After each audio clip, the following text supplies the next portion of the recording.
Hey, welcome to Air Cooled Anything. Today I'm continuing with the carb linkage. I've got the fan shroud on, the alternator in, so I can get the carb linkage sorted out. I put the hex bar in as per last time, but this time I put a little bit of grease on the ball joints. And I was watching an Easy Jeezy video the other night, and he was saying, he was talking about linkage, and he was actually talking about that, making sure there's equal distance on either end of the hex bar to the mounting brackets, which I've done, which I was doing last time anyway. And he also talked about lubricating the joints, and because it's exposed to the air, you can attract dust and dirt, and that can wear down those ball joints. Well, I'm not running a sand rail like he does, or it's not an open engine bay, so it's hopefully a little bit less dusty, but there's nothing I can do with that really, apart from maybe look online and see if there's any sort of like rubber boot you can get to cover that, which is an idea. Anyway, so I'm looking at the linkage and the carbs, not starting the engine on the stand. I'm going to foolishly start the engine in the car when it goes in the car, just because I've got an electric fuel pump, and just setting a bench test up for that is going to be a ball ache. And also all the oil lines, I could just have an oil line coming out and going straight back in just for a warm up, but I kind of like want to get it all in and get it wired up and figure out all that sort of stuff, and then fire it up, and then if it has to come out, back out the vehicle again, because it's easy to tune it, and then so be it. At least I know how everything's working and where it all fits. So what I'm looking at is I am going to be looking at the length of the linkage rods which connect the hex bar arms to the carb spindles, to the shafts. Now they're not sided, these Weber carbs, so the idle mixture screw on the 3/4 side is round the back, which is going to be a pain in the bum trying to tune that, and to reach around the back and sort of guesstimate. But there is a mount for it and a place for that screw to go on the front side of that carb. So I am going to now move that. So that's what we're going to do first, is just move that idle mixture screw across to the front. So this is what I'm talking about. This is the 1-2 side. There's your idle screw, which hasn't been adjusted since it came out the box. It's just factory, and we'll leave it like that to start with. And on this side, there's your arm for the idle mixture screw to hit, and there's hopefully a threaded hole for it to go in. But the idle mixture screw, because they're not sided, is round the other side here. And where is it? Here. So we're simply, I've measured that, and it's the same as the other one. 12.12 millimeters. And we're just going to take that out and screw it into the other side. Simply unscrew. There it is. And we're going to attempt, yeah, it is threaded. I can see it's threaded from here. And we're just going to screw it in. Vernier caliper set. Gone in too far. Still too far. Wee bit more.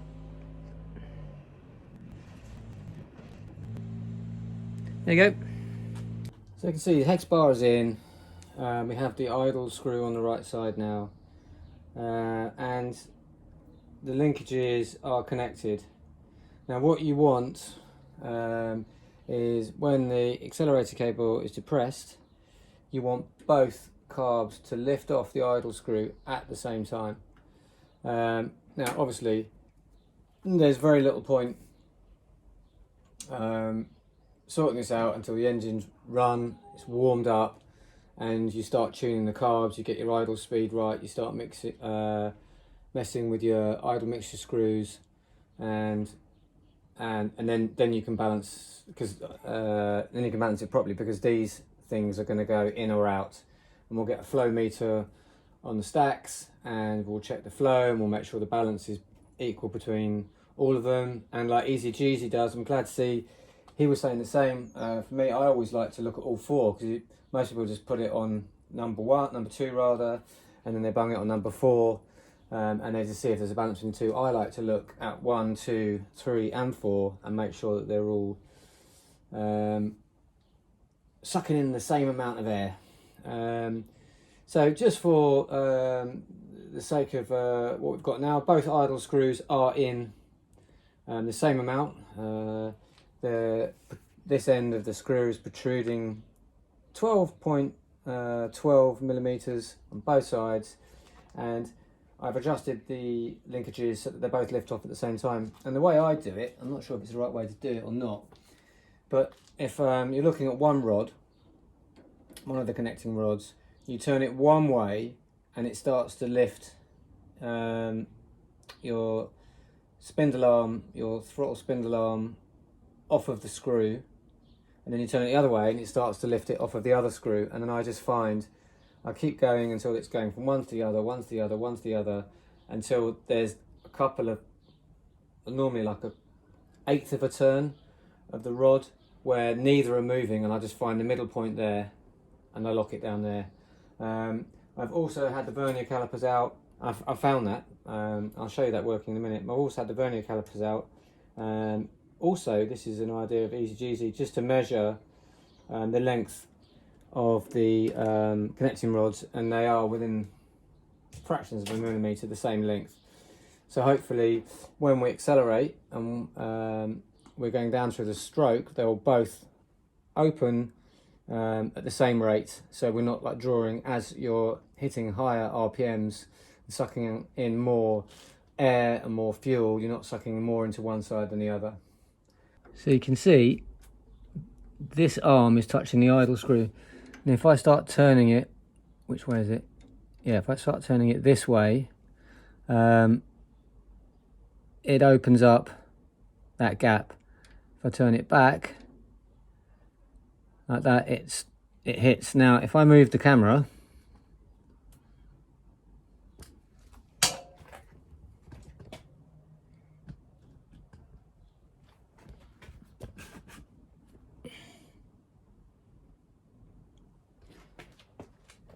so I've moved the camera to the other side. If I turn it the other way, you see it opens up the gap this side. So you just keep an eye on both of them. See, it's opening my side and your side, and then there's this point here where neither of them are open. So I just find the point where, so that's where this one is closed, and your one opens there.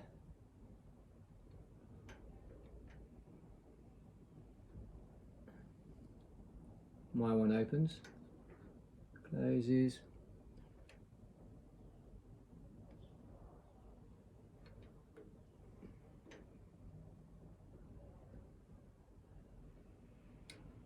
Like that. I say it's more actually more like half a turn. So I found the sweet spot in the middle.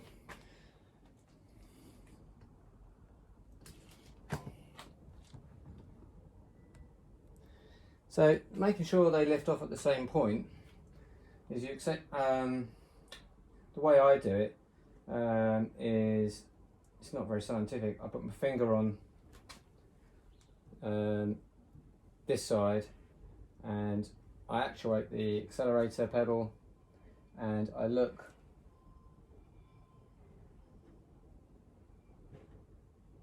that one's actually just lifting off a wee bit before. Turn it a bit more. Yeah. Now I can feel, so I can feel one and see the other, and they're both like lifting off exactly the same time.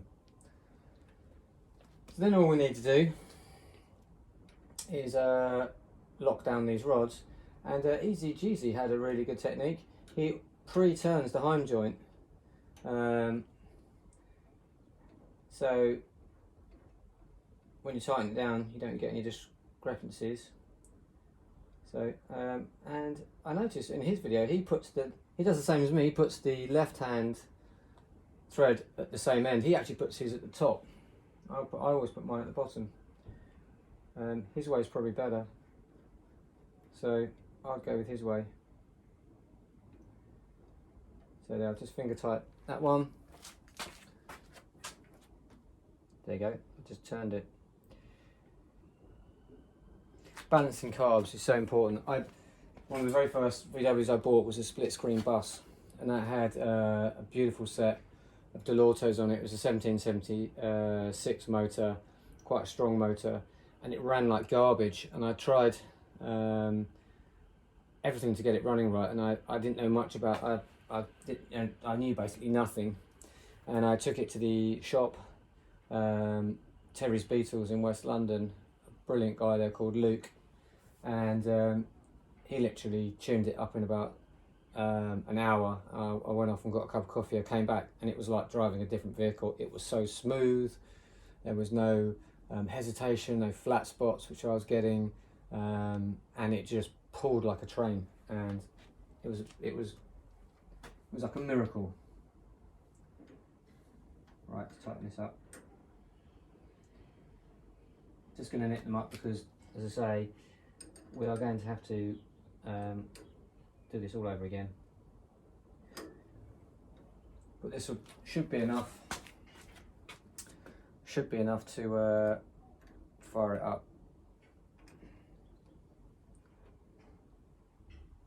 Making sure the arm doesn't move. There we go. So that's the linkage sorted out for now. I mean, obviously we'll have to get into that more once the engine's running and we're tuning it properly. We'll go through it all again then. But that's enough for now, so I'm happy that's ready to go in. Hopefully that'll be enough to fire it up, which is all good. The next thing I want to look at is the fuel lines, start thinking about fuel lines.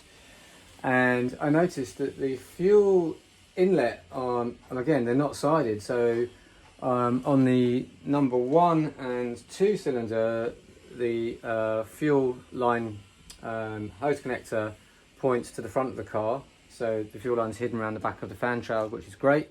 On the other side, it's pointing towards the back of the car, so the fuel line would have to loop around the other side. Now what I noticed on these carbs, it looks like on where the hose connector screws in, it looks like there's a blanking plug on the other side, and I'm going to just quickly take those off and have a look, and hopefully I can just swap them around. So this is what I'm talking about. There seems to be a blanking plug here, and then your fuel hose, rubber fuel hose, connects here. And this is on the 1-2 side, so that's facing the front of the car. Now if you go around to the other side, you can see the hose connector is facing the back of the car, so your fuel hose will have to come all the way around. Not great. And also a blanking thing here, so we're going to take both of these off and see if this, you can see straight through and it just goes straight into the float chamber from there. Hopefully it does. I can't see why it wouldn't. It's a 14mm spanner. Take this off, and there's a copper washer, which acts as a gasket, which hopefully can be reused. Put it back on the same way. It's actually not copper. Alley one. Yeah, it goes straight through.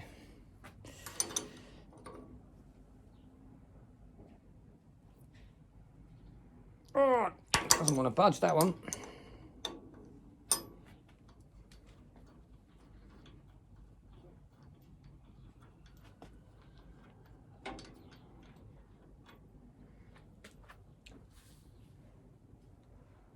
There we go. You can see straight through. So we can just swap this around, I imagine. Please let me know if this is a massive mistake. I can't see why else they would have this blanking plug otherwise.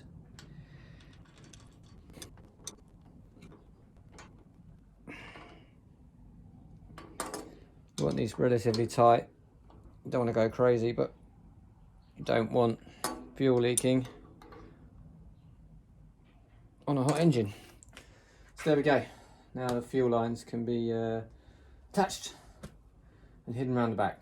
So I bought these P-clips, and the idea is I'm going to fix the fuel line around the fan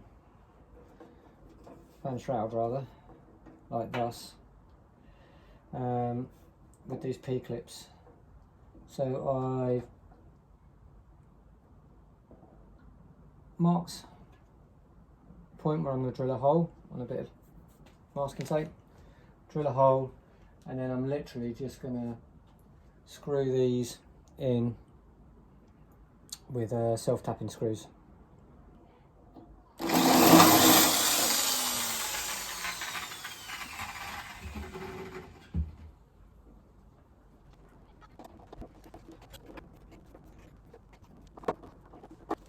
So I'm going to do the one on this side over here. It goes on the rear raised area where the fan sits in. There's enough clearance inside there. Screw this on like this, and then on the other side I've put on just chucked on the doghouse tin to see what sort of clearance we have, and we're going to have to clearance the tin a bit to make that work on that side, but we'll get it to work.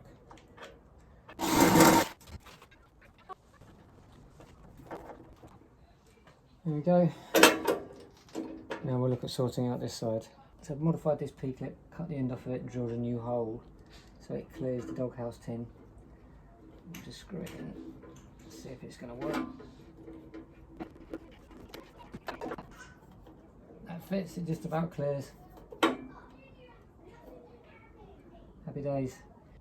So we go, the fuel line's done, comes out of that one, or goes into that one rather, and it goes round the back of the fan on those P-clips, and there's a connector where it comes from the left-hand carb, and then the fuel line direct from the fuel pump. We'll put a brand new line coming in, which will be through the front engine tin, which will sort of be here, which we'll put on once we get this engine off the stand. Next thing I'm looking at, whilst I'm doing hoses and P-clips and stuff like that, I'm going to attempt to take this breather hose which comes out the back of the oil filler breather box, and I'm going to attempt to take this hose and route it round the back and attach a filter to the back of it, just an air filter, so it will breathe and hopefully not make a mess of my engine bay. So I've cut the hose that comes around the back, and the idea is I'm going to mount this so it's, I'm right in the way, aren't I?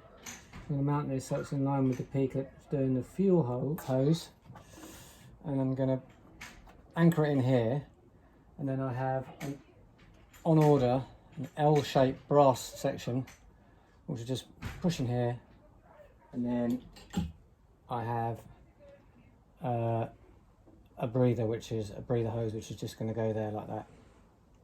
I might cut this a little bit shorter so it's more like here. So I've had a change of heart again, and I'm thinking actually it'd be quite nice if I put the P-clip here, and then we had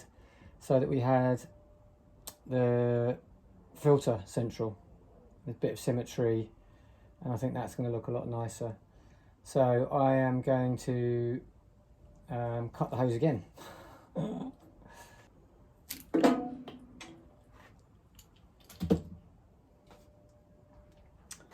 There we go. Probably not the safest way of doing it. Might have to trim it again later once the other part turns up, but that's roughly where it's going to go. So as marked, we're going to drill. Nice view of the back of my head.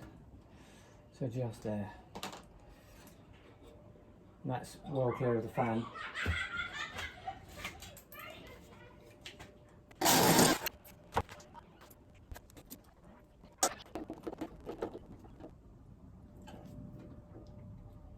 There we go. So when the L piece turns up, we'll position it so that the filter sits like this. So that's what it looks like from the front. Just got a little bit of a pipe coming out. I mean, the other way to do it is to put it into the air filters, but I just don't like the idea of all that oily air going into the air filter directly. Some people split it, they put it just into one, or they split it and put it across to both. And I just think this looks a little bit neater. Going round to the back like this. So I can finish off the oil breather line now. brass elbow turned up. I've pushed it into the little filter, and we'll fit it to the back of the fan. So I want it to go in here, so it's just have to push it in. Might have to take the P-clip out to get it in. I think I will, because it needs to twist in. Yeah. Right, let's get a screwdriver and do that.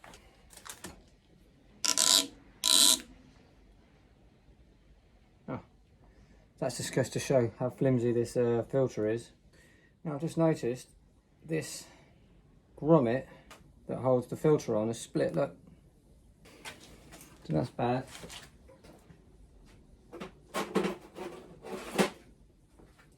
I mean, you get what you pay for. It was like a £6 grommet, so I just cut that off. It's like a £6 grommet for £6 filter from eBay. Piece of crap. Chuck that in the bin. Order another one, a better one.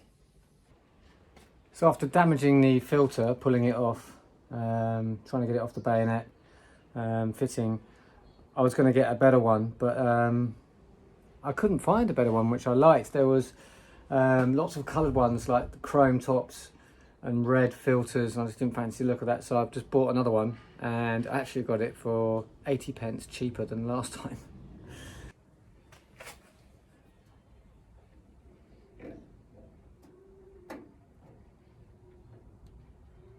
That went on really easy. Great. So it comes out the back of the breather box, comes around, attaches to a P-clip, and then just sits like that, hidden from view.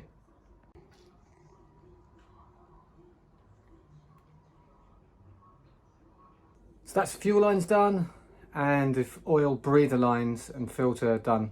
Pretty simple stuff, but all needs to be done all the same. Thanks for watching.